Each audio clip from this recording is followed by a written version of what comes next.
అందరికీ నమస్కారం అండి.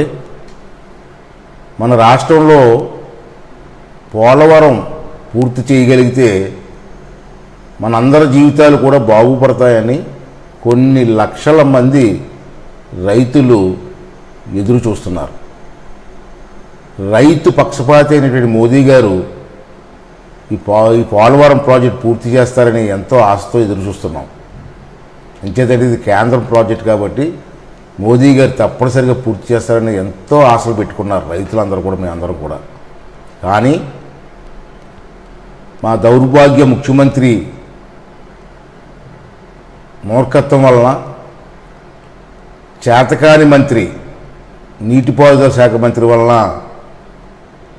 వాళ్ళు వాగుడు వలన ఇష్టం వచ్చినట్టు మాట్లాడడం వల్ల ఈ ప్రాజెక్టుకి చాలా అన్యాయం జరుగుతుంది. మరి ఈ ప్రాజెక్ట్ని పూర్తి చేయవలసిన బాధ్యత ఈరోజు కేంద్ర ప్రభుత్వం మీద, ముఖ్యంగా మోదీ గారి బాధ్యత అని చెప్పి నేను ఈ సందర్భంగా మనవి చేస్తున్నాను. ఈ ప్రాజెక్టు పూర్తయితే ఎన్ని ఉపయోగాలు ఉన్నాయో ప్రతి ఒక్కరూ కూడా తెలుసుకోవాల్సిన అవసరం ఉందని చెప్పి మనం చేస్తున్నాను. లెఫ్ట్ కెనాల్, ఈ ప్రాజెక్టుకు ఉన్న లెఫ్ట్ కెనాల్ పూర్తయితే ఉత్తరాంధ్ర జిల్లాలకు సుమారు 7,20,000 ఎకరాలకు 2 పంటలు పండేటువంటి మంచి అవకాశం వస్తుంది. మరి మన ప్రాంతంలో ఉత్తరాంధ్రలో ఈ పోలవరం వల్ల 2 పంటలు పడితే రైతుల జీవితాలు ఎంత బాగుపడతాయి అన్నది ఒక్కసారి మీరు అర్థం చేసుకోవాల్సిన అవసరం ఉంది. అంతేకాదు, ఈ కెనాల్ మార్గం ఎక్కడైతే ఉందో, ఎక్కడి నుంచి కెనాల్ అవుతుందో ఆ కెనాల్కి ఇరుపక్కల కూడా సుమారు 546 గ్రామాలకి మంచినీటి సౌకర్యం కలుగుతుంది. మంచినీటికి ఏమాత్రం ఇబ్బంది లేకుండా ఉపయోగపడుతుంది అటువంటి ప్రాజెక్టు ఈ ప్రాజెక్టు. అంతేకాకుండా మన విశాఖపట్నం నగరం ఉంది. వేసవికాలంలో మంచినీటికి ఎంత ఇబ్బంది పడుతున్నామో రోజు మనం చూస్తూనే ఉన్నాం, ప్రతి సంవత్సరం చూస్తూనే ఉన్నాం. ఈ ప్రాజెక్టు రావడం వల్ల విశాఖపట్నం నగరానికి, మొత్తం నగరం అంతా కూడా మంచినీటికి ఇబ్బంది లేకుండా బ్రహ్మాండంగా నీరిచ్చేటువంటి అవకాశం ఉంది. అటువంటి మంచి ప్రాజెక్టు ఈ పోలవరం ప్రాజెక్టు. అంతేకాకుండా రైట్ కెనాల్ ఉంది.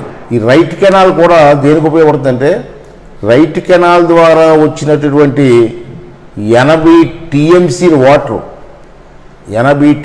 వాటరు అక్కడ విజయవాడ దగ్గర ఉన్నటువంటి ప్రాంతానికి వెళ్తుంది. అక్కడ బ్యారేజీలోకి వెళ్తుంది. ఆ బ్యారేజ్ ద్వారా, కాలం ద్వారా రైతాంగానికి వెళ్తుంది.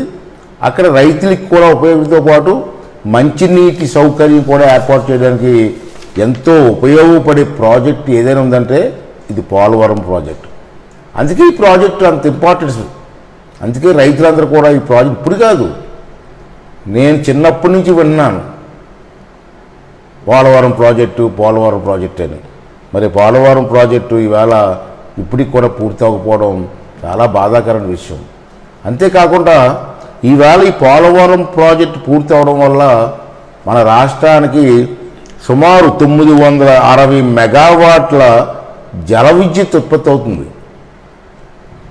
ఈ జల విద్యుత్ ఉత్పత్తి అవడం వల్ల రైతులు వాడే మోటార్ల కరెంటు కానివ్వండి, ఏ ఇబ్బంది లేకుండా జరిగేటువంటి మంచి అవకాశం ఈ ప్రాజెక్టు వల్ల మనకి ఎంతో వస్తుంది. కాబట్టి ఈ ప్రాజెక్టుని పూర్తి చేయాలని చెప్పి గతంలో కూడా ఎంతోమంది ముఖ్యమంత్రి ప్రయత్నం చేశారు.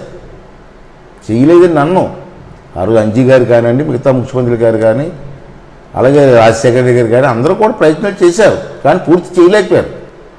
కానీ చంద్రబాబు నాయుడు గారు వచ్చిన తర్వాత మోదీ గారి సహకారంతో 72% పనులు పూర్తి చేశాం. కానీ దౌర్భాగ్యం, తర్వాత మన కర్మకొలది ప్రభుత్వం మారిపోయింది. ఈ ప్రభుత్వం వచ్చి 1 సంవత్సరం 8 నెలలు పూర్తయిపోయింది. ఒక తట్టెడు మట్టి కూడా ప్రాజెక్ట్ దగ్గర వేయలేదు. నిర్లక్ష్యం చేశారు. కావాలని చేశారు, చేతకాక చేశారు, ఏం అర్థం కాని పరిస్థితి. ఇవాళ రైతులకు అన్యాయం చేశారు, ఈ రాష్ట్రానికి అన్యాయం చేశారు, రాష్ట్ర ప్రగతిని పూర్తిగా నాశనం చేశారని చెప్పి ఈ సందర్భంలో మనం చేస్తాం. ఈవేళ అందరం బాధపడుతున్నాం, కానీ చేసేది ఏమీ లేదు. కారణం ఏంటంటే, ఒక ఫ్యాక్షనిస్టు ముఖ్యమంత్రి అయితే ఎలా ఉంటుందండి? బెట్టింగ్లు కాసే వ్యక్తి ఇరిగేషన్ మంత్రి అయితే ఇంతకంటే ఏం చేస్తారండి? మనం కూడా ఆలోచించవలసిన అవసరం ఉంది. వీరికి చేత కాదు, చేయడం తెలీదు. అంతేకాకుండా ఈవేళ మనం చూసాం, బాధాకరమైన విషయం ఏంటంటే క్యూసెక్లకి టీఎంసీలకి తేడా తెలియని వ్యక్తి ఇవాళ ఇరిగేషన్ మంత్రి. ఇంకేం పూర్తవుతుంది ప్రాజెక్టు? ఒకసారి మీరు కూడా అర్థం చేసుకోవాల్సిన అవసరం ఉంది కదా. అంచేత ఈవేళ అయ్యా మోడీ గారు, ఆంధ్ర రాష్ట్ర ప్రజల తరపున మిమ్మల్ని అందరూ కోరుకుంటున్నాను, ఈవేళ ఈ పనికిమాలిన ప్రభుత్వంలో నాయకుల మీద కోపంతో మాకు మాత్రం అన్యాయం చేయకండి, దయించి మా రైతులకు అన్యాయం చేయొద్దని చెప్పి మీ అందరినీ కూడా, మీ మోదీ గారిని, తెలుగు మన బీజేపీ నాయకులు అందరినీ కూడా మనస్ఫూర్తిగా ఈ సందర్భంలో కోరుకుంటున్నాను. దయించి ఒకసారి ఆలోచన చేసి ఈ పనికిమాలిన ఇది చేశారేనో, వీళ్ళ మీద కోపంతోటో, ఈ ప్రభుత్వం మీద కోపంతోటో రైతులకు మాత్రం అన్యాయం చేయొద్దండి.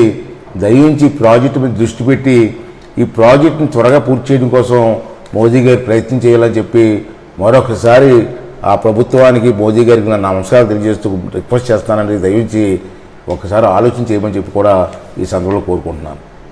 అయ్యా ప్రధానమంత్రి గారు, గతంలో కూడా మీరు ఆంధ్ర రాష్ట్రంలో అనేకమైన కార్యక్రమాలని పూర్తి చేస్తారని చెప్పి ప్రజలకు మాట ఇచ్చారు. ఒకసారి గుర్తు చేస్తాను మీకు. దాంట్లో మీరు అన్నారు, రాజధాని శంకుస్థాపనకు వచ్చినప్పుడు మీ చేతుల మీదుగానే శంకుస్థాపన చేశారు. ఒక పబ్లిక్ మీటింగ్లో అమరావతిలో ఢిల్లీకి మించిన రాజధానిని నేను నిర్మాణం చేస్తానని నాది బాధ్యత అని చెప్పి మాట ఇచ్చారు. కానీ ఆ మాట నెరవేర్చలేకపోయారు. పైగా అక్కడ రైతులకు అన్యాయం జరుగుతుంటే పట్టించుకునే పరిస్థితి లేదు. ఈవేళ మహిళలు సుమారు 300 రోజులు పైనుంచే ఉద్యమం చేస్తూ ఉంటే పట్టించుకునే నాదులు లేరు. ఎవరు దానికి సపోర్ట్ కూడా ఇవ్వట్లేదు మన పార్టీ నుంచి. రెండోది అంటే పోలీసులు దౌర్జన్యం చేస్తూ ఉంటే ఆడవాళ్ళ మీద అడిగే నాదులు కూడా లేకుండా పోయారు. అంతేకాకుండా ప్రత్యేక ప్యాకేజీ అన్నారు, అది కాకుండా ప్రత్యేక స్టేటస్ అయినా అన్నారు. ఇస్తానని మాట ఇచ్చారు, కానీ ఈ రోజుకి అది నెరవేరలేదు. మూడోది ఏంటంటే రైల్వే జోన్ అన్నారు, దాని గురించి ఇప్పుడు ఎవ్వరూ మాట్లాడట్లేదు. నాలుగోది ఏంటంటే హిందూ మతాన్ని ఈ భారతదేశంలో కాపాడే ఏకైక పార్టీ బీజేపీ పార్టీ అని చెప్పి మీ పెద్దలందరూ మాట్లాడుతున్నారు. చాలామంది జనం కూడా నమ్ముతున్నారు. కానీ వీళ్ళ ఆంధ్ర రాష్ట్రంలో హిందూ దేవాలయం మీద దాడులు జరుగుతున్నాయి. హిందూ దేవాలయాల్లో ఉన్నటువంటి దేవతా విగ్రహాలను ధ్వంసం చేస్తున్నారు. హిందూ దేవాలయాల్లో ఉన్నటువంటి రథాలను తగలబెడుతున్నారు. హిందూ మతాన్ని నాశనం చేయడం కోసం ప్రయత్నాలు జరుగుతున్నాయి. కానీ ఎవ్వరూ మాట్లాడట్లేదు. హిందూ సాంప్రదాయాన్ని కాపాడే బాధ్యత మాదని చెప్పి ఒక పక్క మీ పార్టీ చెప్తుంది. కానీ ఈ రాష్ట్రంలో మీ పార్టీ నాయకులు ఎవరు కూడా దాని గురించి మాట్లాడట్లేదు, దాని గురించి పట్టించుకోవట్లేదు. ఇందుకో కారణం మాకు అర్థం కావట్లేదు. మరి ఇవాళ డైరెక్ట్గా దాడులు చేస్తూ ఉంటే దాడులు చేసి మీద కేసులు లేవు, యాక్షన్ లేదు. ఇంక ఎవరికి చెప్పుకోవాలండి? మాలాంటి వాళ్ళు ఎవరైనా గట్టిగా మాట్లాడితే కేసులు పెడుతున్నారు. అంచేత ఒకసారి ఆలోచించి చేయాలి. భారతదేశంలోనే హిందూ మతాన్ని కాపాడే పార్టీ బీజేపీ అని మీరే చెప్తున్నారు.